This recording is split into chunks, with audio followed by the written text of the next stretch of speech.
حضرت داتا گنج بخش علی حجویری رحمۃ اللہ علیہ کی ولادت بسعادت افغانستان کے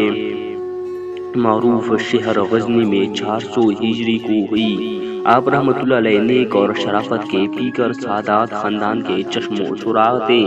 آپ رحمۃ اللہ علیہ کا اسم شریف علی، کنیت ابو الحسن اور لقب داتا گنج بخش تھا۔ شہر غزنی کے محلہ جلاب میں آپ رحمۃ اللہ علیہ کے ودیال کا گھر تھا، جبکہ آپ رحمۃ اللہ علیہ کے ننیال کا گھر محلہ حجویر میں تھا،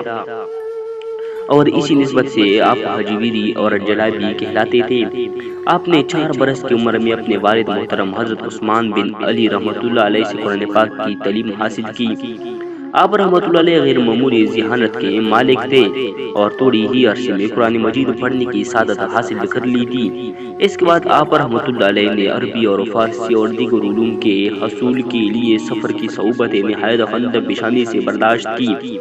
اور شام، عراق، بغداد شریف، مدائن، فارس، کوہستان، آذربائیجان، ترکستان، خوزستان اور خراسان وغیرہ کے مشہور، جید اور معتبر علماء فضلاء سے شرف و تلمذ حاصل کیا۔ آپ رحمۃ اللہ علیہ نے جن اساتذہ کرام سے اکتساب فیض کیا، ان کے اسماء گرامی تاریخ میں یوں ملتے ہیں: ابو الفضل محمد بن الحسن الختلی، شیخ ابو القاسم،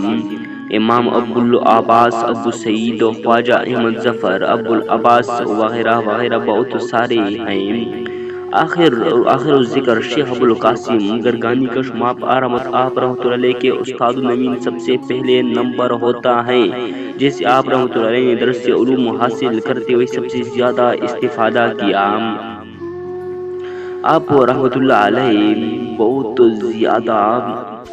خاموش انسان تھے۔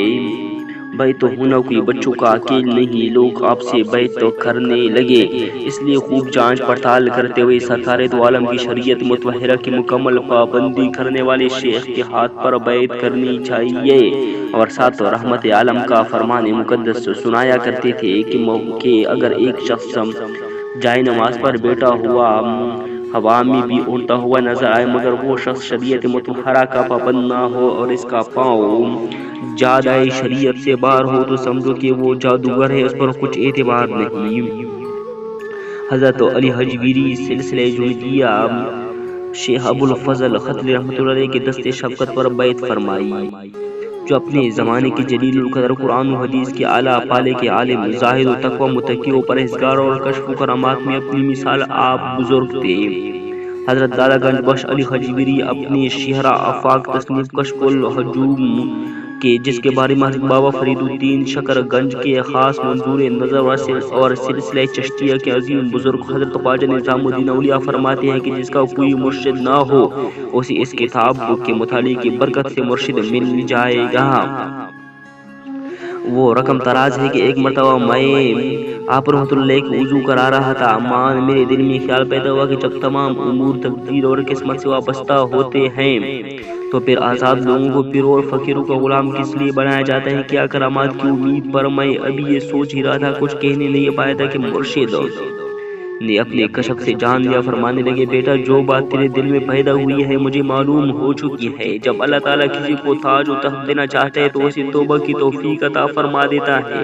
اور وہ ایک مہربان دوست کی خدمت کرنے لگتا ہے، اسی خدمت کے نتیجے میں اس کی کرامت کا اظہار ہوتا ہے۔ ایک اور جگہ فرماتے ہیں کہ ایک دفعہ میں اپنی پیر و مرشد حضرت شیخ ابو الفضل ختلی کے ساتھ بیت الجن سے دمشق کا سفر کر رہا تھا کہ راستے میں بارش ہو گئی، جس کی وجہ سے بہت زیادہ کیچڑ ہو گیا اور ہم بہت ہی مشکل سے چل رہے تھے کہ اچانک میری نظر پیر و مرشد پر پڑی، تو کیا دیکھتا ہوں کہ ان کا زیب تنکیہ والے لباس بھی بالکل خشک ہیں اور پاؤں مبارک پر بھی کیچڑ کا کوئی نشان نظر نہ آیا۔ مجھے بڑی حیرت ہوئی، دریافت کیا تو آپ نے ارشاد فرمایا کہ جب سے میں نے پروردگار عالم پر توکل کرتے ہوئے ہر قسم کے وہم و شبہ کو خود سے دور کر دیے ہیں اور دل کو حرص و لالچ کی دیوانگی سے محفوظ کر لیا، تب سے اللہ رب العزت کی ذات مقدس نے میرے پاؤں کو کیچڑ سے محفوظ رکھا ہے۔